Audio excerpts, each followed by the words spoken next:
I'm talking today to Wanuri Kahui, who is the maker of one of Africa's first science fiction films, Pumzi.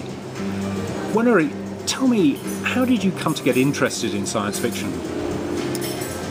It's actually a curious story because I was never really interested in science fiction. I've been interested in a whole variety of other different stories. I grew up on Chinua Achebe, Gogo Adiongo, who wrote a much more reality-based type of fiction rather than science fiction. However, in the lead up to creating Pumzi, I was thinking a lot about the environment and what we're doing to it and our relationship with it. And one of the things that came out was just how much we ignore the fresh air that is available outside of Nairobi. And so Pumzi actually started as a joke. It started as people joking about whether or not we will have to start importing fresh air into the city center. So after that, as a result of that, I started creating a world where you would have to import air, and what that world would be like. And then came Pumzi, which then became a So give mixture. me the outline of the story of Pumzi. Okay, so Pumzi is about a young girl called Asha, who is a curator at the Natural Virtual Museum within a community that is set 35 years after the Water War. And in this community, you can only live in these indoor communities because the outside is dead and the outside is extinct. But Asha receives some soil, and the soil sample looks fertile.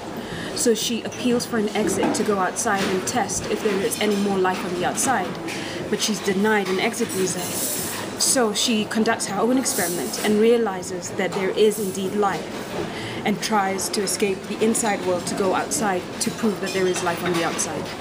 And to plant the seed, as it were. And to plant the seed. Yes. Yeah. And what have you been working on most recently?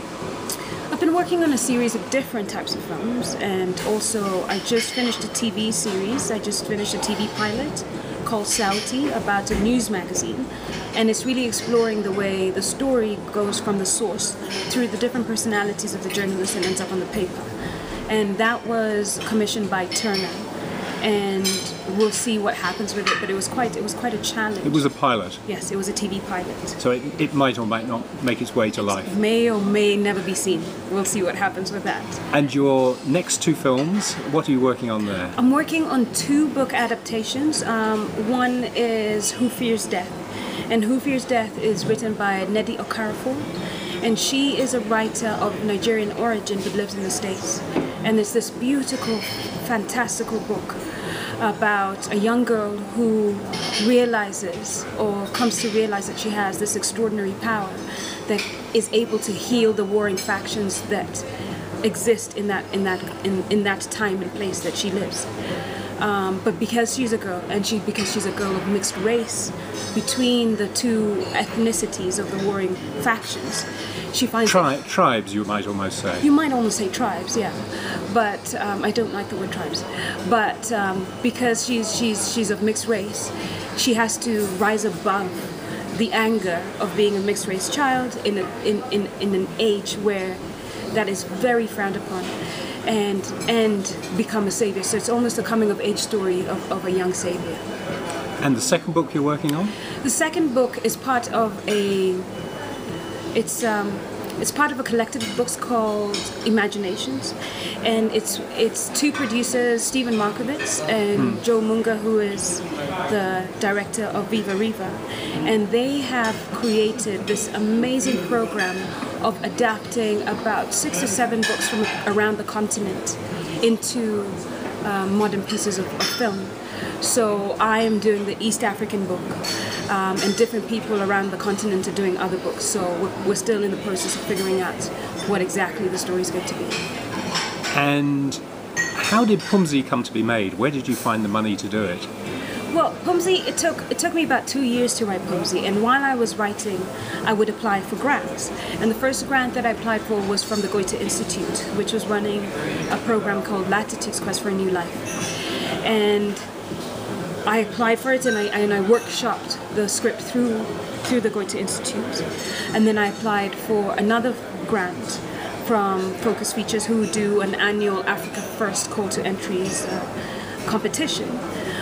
So with the combined money from the Goethe Institute and from that, and a local fund from the KCDF, Kenya Community Development Fund, called Changamoto Fund, I was able to then pull together a very tiny budget, but a substantial enough budget for the production company that I was involved with, called Inspired Minority Films in Cape Town, to sit and create a rather large film, considering what the budget was.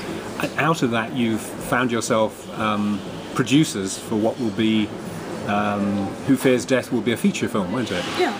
My executive producer of Pumzi is actually going to be the producer of Who Fears Death. So it was through working through Pumzi and on Pumzi that I developed relationships with different producers who I'm going to continue working with in the future.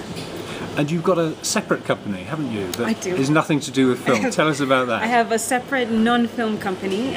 It's called Dume and Kike, which means male and female, or girl and boy, or whatever variation. Whatever variant, yes. And Dume and Kike is it's more an urban youth culture, an African urban youth culture film. And what we do with it is that we try and be the influencers and the shapeshifters of where African urban youth is, and the influences in the sense of being able to have a grasp of what people are wearing, what people are watching, what people are listening to, but also to be influencers in the same way of what they end up wearing, or predicting fashion trends in music, fashion, in cinema, and the progression of that.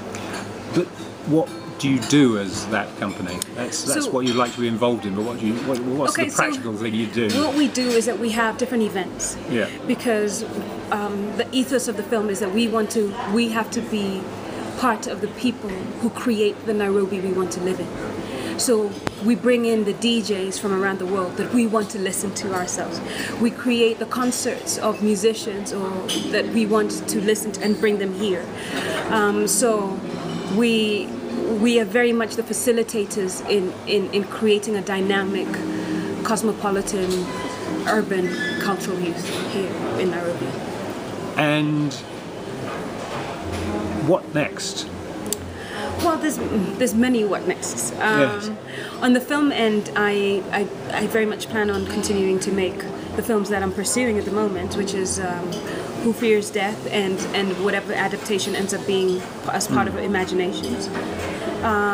You talked about making a film about Mau Mau. I definitely want to make a film about the Mau Mau. I've been actually researching the Mau Mau film since 2003 now. And it's still a couple of years away. And this is Mau Mau in all its complexity, rather than it is Mau Mau in all its complexities, but told from a very specific point of view. It's told because I am in love with Dedan Kimathi. I know he's dead. I realize that. But I also know he's a Scorpio. I know he was a poet. Yeah. I know all these things, these little trivias about Dedan Kimathi. I knew what kind of jokes he told because I went and I researched his friends and I found them, and so the film that I'm making is from the woman who was in love with Dedan Kimathi. So the woman who was his forest wife, who fought alongside him and saw the complexities that he had to navigate as the leader of the Mau Mau, or the Kenya Land Freedom Army. So it's very much a love story set during a war. And that's the film of all films that I've been trying to make for forever. And I'm not sure what's going to happen after that. Why? Because that's the... It feels like that's what I was made to be a filmmaker. Exactly. Yes.